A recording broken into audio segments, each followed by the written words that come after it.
لوگ شک پر بہت زیادہ یقین کر لیتے ہیں اور جھوٹ پر آسانی سے یقین کر لیتے ہیں۔ اگر لوگ آپ کو قبول نہیں کرتے تو پریشان مت ہو، کیونکہ لوگ اکثر وہ چیز چھوڑ دیتے ہیں جن کی قیمت وہ نہیں دے سکتے۔ ہم زندگی میں ضرور کامیاب ہوں گے اگر ان نصیحتوں پر عمل کریں جو ہم دوسروں کو کرتے ہیں۔ اگر زندگی اتنی ہی اچھی ہوتی تو کوئی بھی دنیا میں روتے ہوئے نہ آتا۔ کسی کو اتنا پیار دو کہ گنجائش نہ چھوڑو۔ اگر وہ پھر بھی تمہاری نہ بن سکے تو اسے چھوڑ دو، کیونکہ وہ محبت کا طلبگار ہی نہیں بلکہ ضرورت کا پجاری ہے۔ کچھ دروازے تم رو رو کر کھولنا چاہتے ہو، مگر وہ اللہ دروازے ہماری حفاظت کے لیے بند رکھتا ہے۔ ہر شخص کو آپ راضی نہیں کر سکتے، یہ کام منافق لوگ ہی کر سکتے ہیں۔ باضمیر، سچے اور بااصول لوگوں سے اکثر لوگ ناراض اور ناخوش ہوتے ہیں۔ انسان غم کی گرفت سے کبھی نہیں نکلتا۔ خوشی محض تھکان اور تاریخ کا وقفہ ہے۔ یہ جو حالات ہیں میرے ایک دن گزر جائیں گے، لیکن اس وقت تک میرے دل سے کچھ لوگ اتر جائیں گے۔ ہر رشتے اور ہر محبت کے لیے ایک خاص وقت مقرر ہوتا ہے۔ وہ وقت گزر جائے تو رشتے اور محبت ختم ہو جاتی ہے۔ اپنے آپ کو ماضی کا قیدی نہ بناؤ، وہ زندگی کا سبق تھا، کوئی عمر بھر کی سزا نہیں۔ کسی کی بدتمیزی سے مت گھبرائیں، وہ بس اپنا تعارف کرواتے ہیں۔ سمجھداری اسی میں ہے کہ آپ انہیں پہچان کے آگے چل دیں۔ جس دن یہ سمجھ جائیں کہ سامنے والا غلط نہیں، صرف اس کی سوچ ہم سے الگ ہے، اس دن زندگی سے بہت دکھ ختم ہو جائیں گے۔ زندگی کی منافقت زد ٹھوکروں میں سب سے قیمتی وہ دھکا ہوتا ہے جس سے آپ گرتے ہیں اور اٹھنا سیکھتے ہیں۔ اس شخص پر کبھی بھی اعتبار نہ کرو جو شخص آپ کو اپنی پریشانیاں تو سناتا ہے لیکن اپنی خوشیاں تم سے چھپاتا ہے۔ کبھی کبھی خاموش رہنے کو بہت جی چاہتا ہے، مگر اس ڈر سے خاموش رہا نہیں جاتا کہ ہمارے اپنے یہ نہ سوچ لیں کہ ہم ان سے دور بھاگنا چاہتے ہیں یا پھر خفا ہیں۔ ماضی میں کی گئی گناہوں کو یاد کریں اور خاموشی کے ساتھ ان کی معافی مانگتے رہیں۔ ایسے لوگوں میں اعلان نہ کرتے پھریں کہ میں بڑا گنہگار ہوں۔ جب اللہ نے آپ کی زندگی کو اچھا موڑ دینا ہوتا ہے تو آپ کو چھوٹے اور مکار لوگوں سے دور کر دیتا ہے۔ اللہ پہ یقین بھروسہ کر کے جب کوئی انسان محنت کرتا ہے تو پھر اللہ کی ذات ناممکن کو بھی ممکن بنا دیتی ہے۔ دعاؤں سے بھی وہ بھی مل جاتا ہے جس کا ہمیں گمان بھی نہیں ہوتا۔ اگر کبھی کسی چیز کو غرور آنے لگے تو ایک چکر قبرستان کا لگایا کرو، وہاں آپ سے بھی بہتر انسان مٹی کے نیچے دفن ہے۔ کسی کے ماضی پر اس کی تذلیل کرنے سے پہلے یہ سوچ لو کہ کہیں اس کا ماضی تمہارا مستقبل نہ بن جائے۔ سکون ہمارے چاہنے سے نہیں ملتا بلکہ قسمت سے ملتا ہے۔ غصے سے لڑنے والا انسان جاہل ہے، کیونکہ غصے سے کبھی لڑا نہیں جا سکتا، صرف کنٹرول کیا جا سکتا ہے۔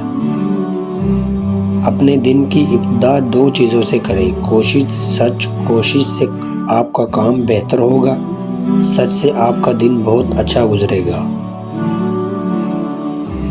دوسروں کے معاملات میں مداخلت نہ کریں اور نہ ہی کسی قسم کی لالچ میں آ کر ان سے راز ظاہر کریں۔ اگر ہم عقل سے کام نہ لیں تو ایک برائی سے بچنے کے چکر میں ہم دوسروں کی برائی میں پھنس جاتے ہیں۔ زندگی بہت میٹھی ہے اگر آپ اس میں اپنی زبان کا زہر شامل نہ کریں۔ اس وجہ کو ختم کرنے کی کوشش کرو جس کی وجہ سے آپ غصہ آتا ہے۔ مصیبتوں کو چھپانا بھی راز کو چھپانے جیسا ہے، کیونکہ ان کا اظہار دشمنوں کو خوش کرتا ہے اور محبت کرنے والوں کو تکلیف دیتا ہے۔ پیسہ کمانا مشکل ہے، کھونا آسان ہے۔ اب یہ آپ پر ہے کہ پیسے کو کس طرح استعمال کرتے ہیں۔ اگر تمہیں ایسے آدمیوں کی تلاش ہے جو تمہاری زندگی بدل ڈالیں تو اسے آئینے کے سامنے ڈھونڈو۔ بے قدری لوگوں سے جذبات چھوڑ کر سوائے رسوائی کے کچھ نہیں ملتا۔ اپنوں سے ایسی لڑائی نہ لڑیں کہ لڑائی تو جیت جائیں مگر اپنوں کو ہار جائیں۔ ایک طرف نفرت ہے جو چند لمحوں میں محسوس کر لی جاتی ہے، اور ایک طرف محبت ہے جس کا یقین دلانے میں زندگی گزاری جاتی ہے۔ جس مرد کو عورت سے سچی محبت ہوگی وہ اس عورت کا ساتھ کبھی نہیں چھوڑے گا تو مر جائے گا۔ غلطی نہ ہونے کے باوجود، سب ختم ہونے کے قریب ہونے کے باوجود اسے کھونے کے ڈر سے معافی مانگ لے گا۔ یہی سچ محبت کی علامت ہے۔ ایسا مرد ہیرا ہے اور ایسی عورت بہت خوش نصیب ہے۔ زیادہ تر لوگ اپنے احسانات اپنے ہی رکھتے ہیں۔ سیدنا عبداللہ بن عمر رضی اللہ تعالی عنہ سے روایت ہے کہ رسول اللہ صلی اللہ علیہ وسلم نے فرمایا، جب تم میں سے کسی کے سامنے شام کا کھانا رکھا جائے، ادھر نماز کھڑی ہو تو پہلے کھانا کھا لے اور نماز کے لیے جلدی نہ کرے جب تک کھانا سے فارغ نہ ہو۔ رسول اللہ صلی اللہ علیہ وسلم نے ارشاد فرمایا، وہ شخص ہرگز آگ میں داخل نہیں ہوگا جو سورج نکلنے اور اس کے غروب ہونے سے پہلے نماز پڑھتا ہے، یعنی فجر اور عصر کی نماز۔ حضرت علی رضی اللہ تعالیٰ عنہ نے فرمایا، زندگی کے 3 اصول بنا لو، اس سے ضرور معافی مانگو جسے تم چاہتے ہو، اس سے کبھی کچھ نہ چھپاؤ جو تم پر اعتبار کرتا ہو، اسے کبھی مت چھوڑو جو تمہیں چاہتا ہو۔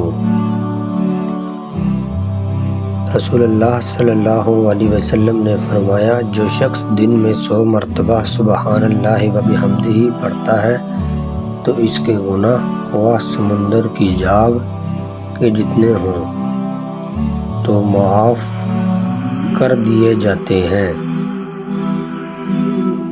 جب تم گہرے درد میں سوالی بن کے اللہ کے سامنے جاتے ہو، جب تم بیابان خاموشی لے کے اللہ سے فریاد کرتے ہو، جب تم اپنی خطاؤں کی ٹھوکریں لے کر اس رحم کی بھیک مانگتے ہو تو اپنی ساری رحمتیں سمیت کے تمہارا استقبال کرتی ہے، اپنے پرسکون سے یاد میں لپیٹ دنیا کی ہر در سے آزاد کر دیتا ہے، اپنے نور سے تمہارا بکھرا ہوا دل پر نور کر دیتا ہے۔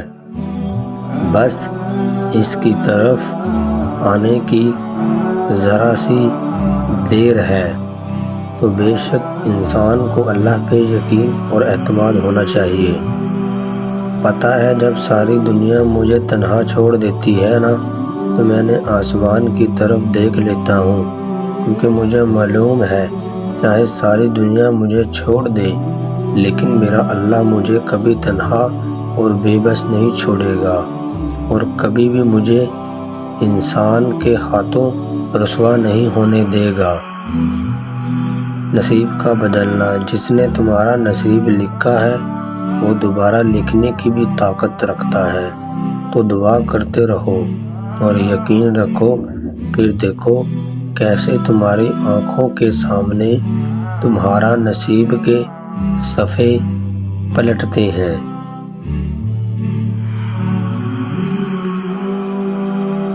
وہ جو عیب دیکھ کر بھی نفرت نہیں کرتا، وہ جو خطاؤں پر بھی پکڑ نہیں کرتا، وہ جو نافرمانیوں پر بھی دعائیں رد نہیں کرتا، وہ جو بندوں کے سکوں کا بھی ساتھی ہے اور جس کا ہونا تنہائی میں بھی کافی ہے، اور جس کی محبت ہر محبت کے آگے ناقص ہے، وہ جسے منانے کے لیے ایک ندامت کا آنسو کافی ہے، وہ جو ہمیشہ سے باقی ہے، وہی اللہ ہے وہی ایک محبت ہے۔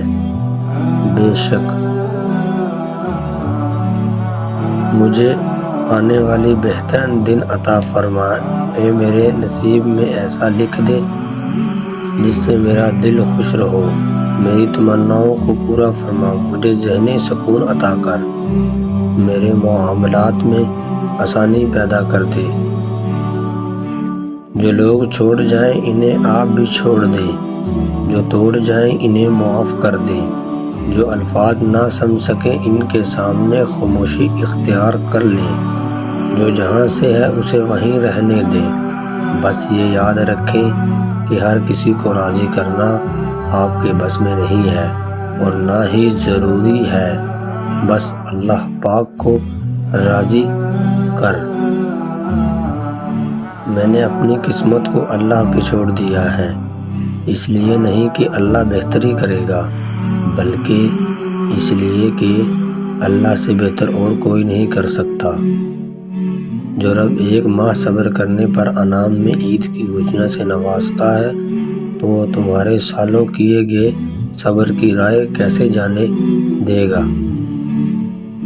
جو لوگ اللہ پہ توکل کرتے ہیں اور تقوی کی راہ اختیار کرتے ہیں، اللہ پاک خود ان کے لیے راستہ بنا دیتے ہیں اور ایسے اسباب پیدا فرماتے ہیں جو بندے کے غم و غمان بھی نہیں ہوتے۔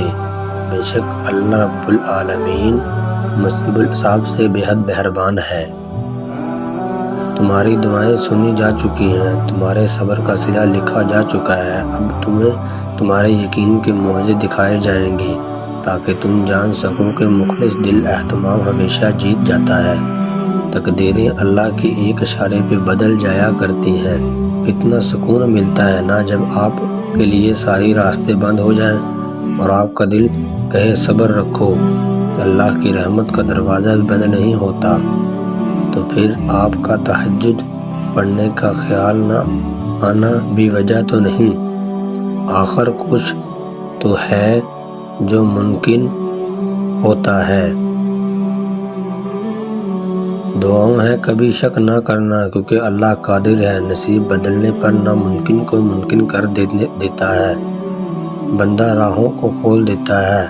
پریشانیوں کو بس یقین کے ساتھ دعا کرتے رہو، ہر لا حاصل جلد حاصل ہو جائے گا۔ اللہ کی محبت اتنی خاص ہے کہ اگر انسان جائے نماز پر صرف سر جھکا کر بیٹھا رہے، کچھ بھی نہ بولے، تب بھی وہ رب کچھ لمحوں بعد ایسا سکون بندے کے دل میں اتار دیتا ہے کہ لگتا ہے جیسے اس رب نے پریشانی دل کو سمجھ دیا ہو کہ میرا بندہ نا امید مت ہو، نہ سب ٹھیک کر دوں گا۔ یہ اللہ کی محبت ہے۔ جب اللہ تعالیٰ کسی بندے سے دوستی چاہتا ہے تو اس کی زبان پر اپنا ذکر، دل پر اپنے فکر کے دروازے کھول دیتا ہے۔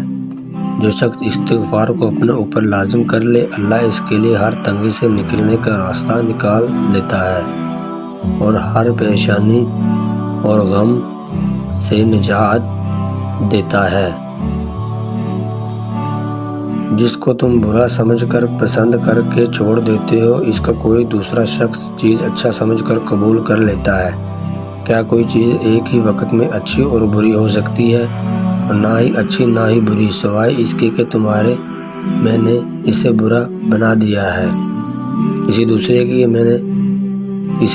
کی میں نے اسے اچھا بنا دیا ہے۔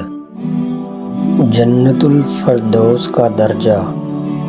رسول اللہ صلی اللہ علیہ وسلم نے فرمایا، جب تم اللہ سے سوال کیا کرو تو جنت الفردوس کا سوال کیا کرو، کیونکہ وہ جنت کا سب سے افضل اور بلند ترین درجہ ہے اور اس کے اوپر رحمان کا عرش ہے اور اسی سے جنت کی نہریں نکلتی ہیں۔